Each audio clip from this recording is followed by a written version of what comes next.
back to Fordee TV. I'm your host, Fordee. Today we're gonna make spinach hummus, but with a kick, right? A secret ingredient, if you will. I have a bunch of leftover ghost peppers, so I said, hey, let's throw one in this puppy, give it a little bit of heat. It's gonna be hot, just like this video. Anyway, guys, before we get started talking about the ingredients, I'm gonna tell you a joke that I heard about hummus or chickpeas, garbanzo beans. What's the difference between a chickpea and a garbanzo bean? I wouldn't let a garbanzo on my face. Oh, anyways, let's get to the video. So guys, let's go over the ingredients. I have about a half a cup of water here. How much we're gonna use depends on how silky smooth we want that texture. Water is used to loosen it. If you don't want that hummus to be too thick, using water is important. Next, I have a fairly large lemon here, cut in half, right? I don't see any seeds, so we won't probably have to worry when we squeeze it. I've got a ghost pepper sliced in half. I have a large clove of garlic, quartered. It's going in the food processor, but by making sure that I cut these things up just a little bit, I'm doing some of its work for it, and I believe that it's going to distribute the ingredients a little bit better. I've got fresh black pepper, Hawaiian pink sea salt, or Hawaiian, Himalayan, you know, the other Hawaii. Maybe I want to go to Hawaii. Maybe it's like a Freudian slip, right? I've got olive oil here. I've got tahini. I've got chickpeas. Chickpeas, we're going to use about 400 grams or about 15 ounces, give or take. Next, I have basil. This is about a cup of fresh basil. We've got 2 cups of spinach, now, which equates to about 60 grams. But as far as the measurements are concerned, go ahead and look in the description. It's going to talk about the measurements that I use for this recipe, but of course, there's a little bit of leeway in all of it. Let's go ahead and throw this stuff in the food processor and see what we get. All right, let's go ahead and add these things to our food processor. I've got this trusty one here. I'll leave a link in the bio or in the description so you can check it out if you want. These things come in really handy. I use it to make hummus, salsas, dips. It's amazing. Saves a lot of time, does a lot of work for me. Anyways, let's get going. So I'm going to go ahead and add the 2 cups of spinach, which is about 60 grams. I'm distributing in the food processor, even though this thing's going to chop everything up for us. I've got 1 cup of basil, or roughly 30 grams, right?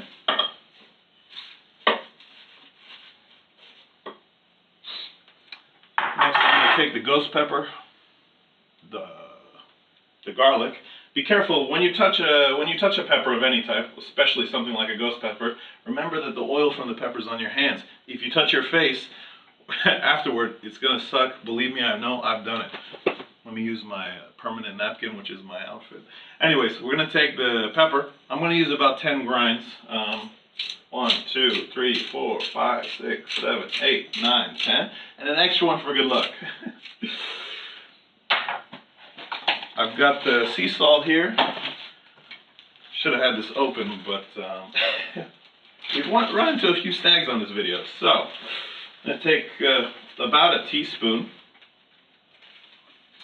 of pink, not Hawaiian, Himalayan sea salt, right? I'm going to take a tablespoon of olive oil.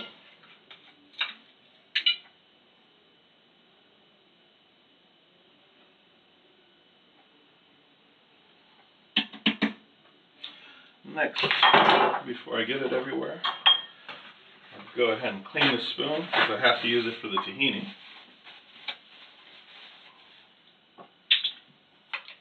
I don't know why this tahini is so oily or slimy. Even when you close the cap, I cleaned it before. Anyway, so about a tablespoon of this, and make sure you get in there and get the paste. Don't just take the oil from that's used to preserve this stuff, right? I'm going to take a little bit of the oil because I'm sure there's some extra flavor in there. Then I'm going to go ahead and try to get the excess off this spoon because we want all that goodness, right?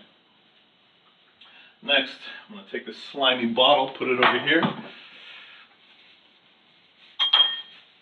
I'm going to take the juice of 1 lemon, right? And I'm going to squeeze it in here.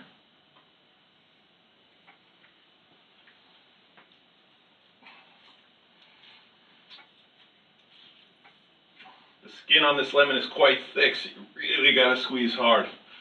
I swear it's not for my lack of working out, but yeah, I've been lazy lately. So, Gotta get back in the gym so I can squeeze lemons.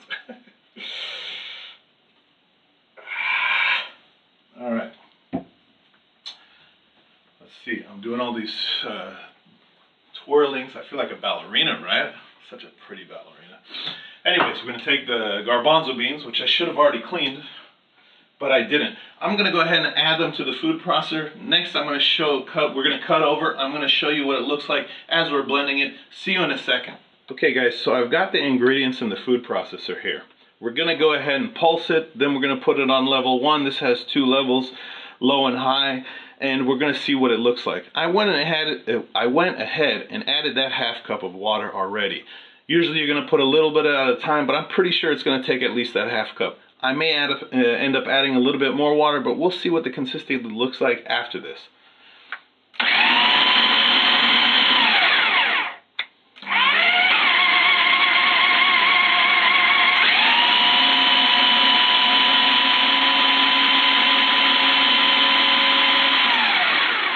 Every once in a while you're going to have to stop this, open it up, look inside, and you're going to have to take the stuff that's on the sides and really, get it down.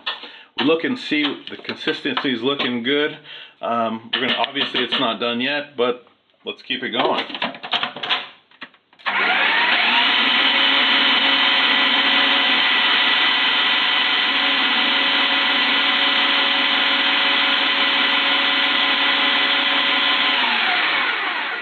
Again, let's stop it, open it up, take the stuff on the sides, bring it down. It looks like I might be able to add just a little bit more of water. If you see what it looks like right now, I'm going to go ahead and grab some water real quick.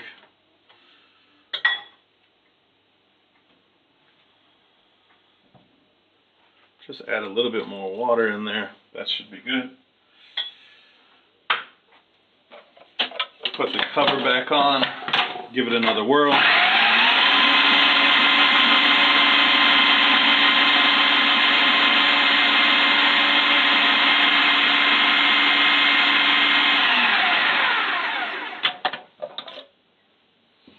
Alright, and this is what you're left with, guys. Look at that beautiful, creamy texture, that sexy spinach hummus with a kick, with a ghost pepper. I'm going to be right back. I'm going to plate this up. We're going to give it a try. And yeah, I hope you guys make it and let me know what you think. Alright, I've gone ahead and plated the finished product on a plate. Anyway, surrounded by carrots to offset the spice or the heat of this recipe.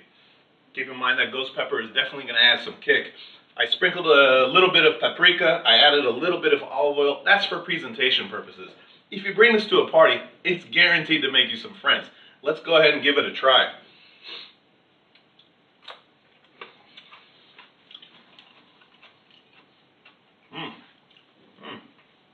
That's good. It's spicy, but that is good.